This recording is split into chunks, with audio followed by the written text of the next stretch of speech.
If you've tried a dopamine detox and it worked for a few days before everything slipped back to normal, nothing is wrong with you.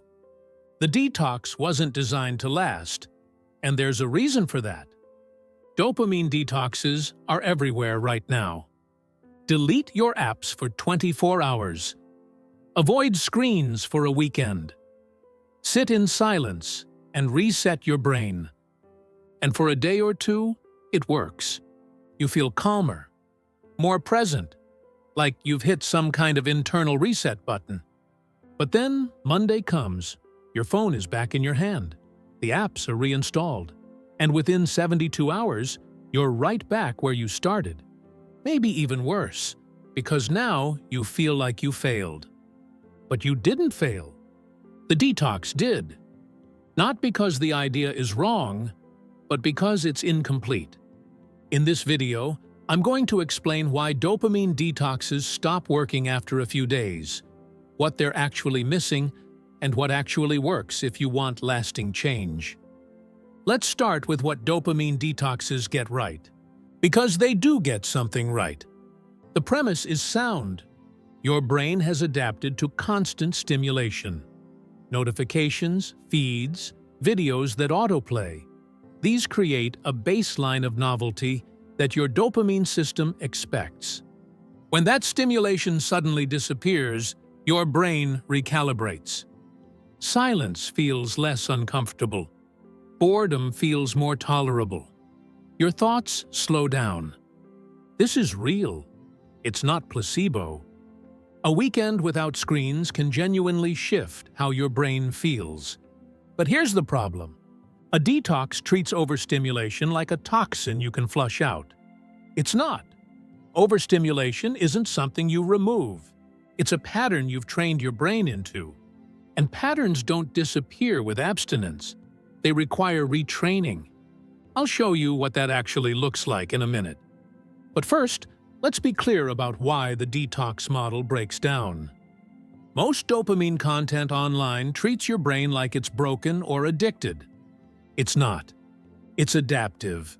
And it adapted exactly as it was designed to. The issue isn't your brain, it's the method.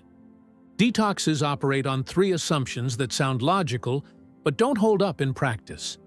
First, they assume abstinence equals reset. Remove the stimulation, endure the discomfort, wait for your brain to reboot. But your brain doesn't reset from deprivation alone. It resets from new conditioning. Think about it like this. If you stopped lifting weights for a month, your muscles wouldn't get stronger. They'd atrophy. Focus is a skill. It needs practice, not just absence. When you finish a detox and return to normal life, you haven't practiced anything. You've just avoided the problem temporarily. Second, they rely on willpower to carry you through. Don't check your phone. Don't open social media. Don't give in. And for 24 or 48 hours, willpower works.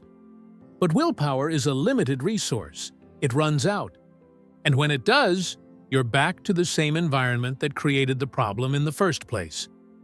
Your phone is still optimized to grab your attention.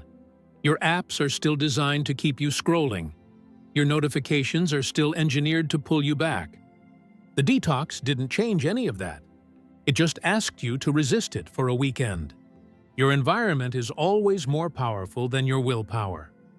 Third, they're too short to rebuild anything. Most dopamine detoxes last 24 hours to a week. Some push to 2 weeks. But neuroplasticity, the process of rewiring how your brain responds to stimulation, doesn't happen in a weekend. It takes weeks of consistent practice.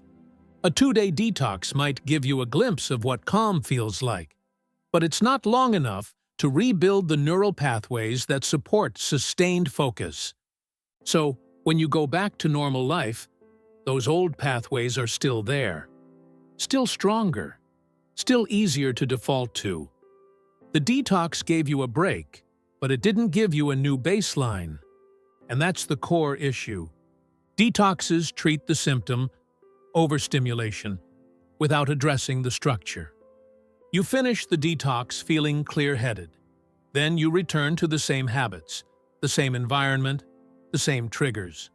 No strategy for managing notifications, no system for protecting focus time, no plan for what comes next.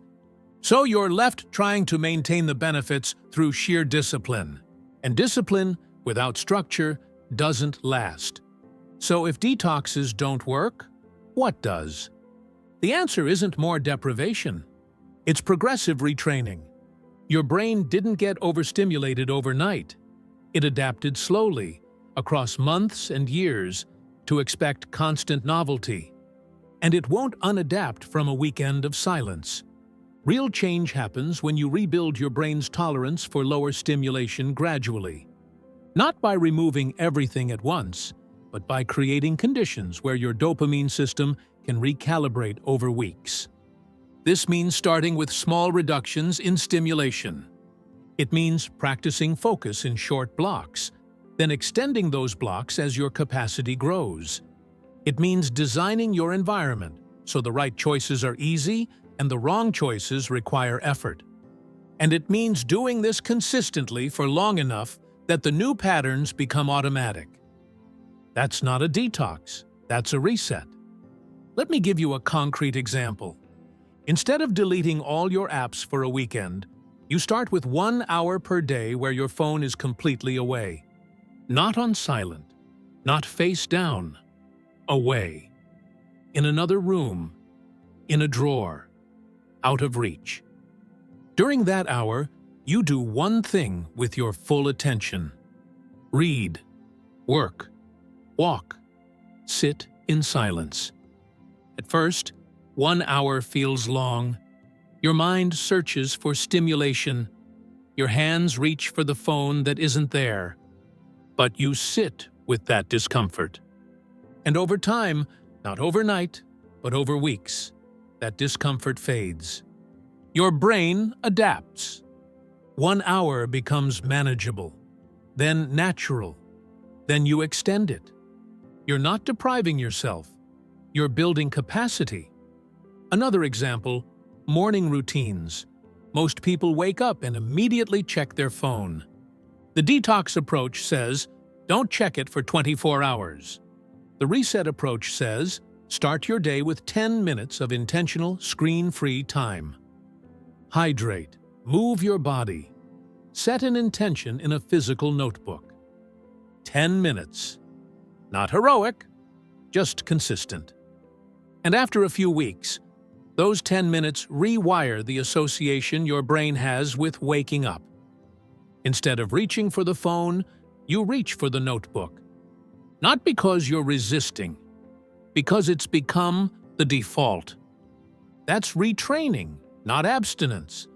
The protocol I use follows this principle. It's a 30-day progressive reset. Week 1 stabilizes your daily rhythms. Week 2 introduces focus blocks. Week 3 deepens that capacity. Week 4 locks in the habits. It's not about willpower. It's about creating conditions where focus becomes easier than distraction. Not overnight, but systematically, over a month. If you want the full breakdown, the exact daily practices, worksheets, and structure, I put everything into a guide called the 30-Day Focus Reset. You can find it in the description. But the point isn't to sell you something. The point is this: if you've tried dopamine detoxes and they didn't stick, it's not because you lack discipline. It's because the detox model treats a training problem like a toxin problem. Your brain isn't poisoned, it's conditioned. And conditioning doesn't reverse through abstinence. It reverses through structured, progressive retraining. Detoxes give you a break. Resets give you a new baseline. One lasts a weekend. The other lasts as long as you maintain the system. If this was helpful, I post a new breakdown every 2 weeks. Subscribe if you want more. And if you'd rather start smaller, just the first week of the protocol, I pulled that into a free guide. the exact daily practices, worksheets, and prompts for days 1 through 7. That's also linked in the description and in the pinned comment. Thanks for watching.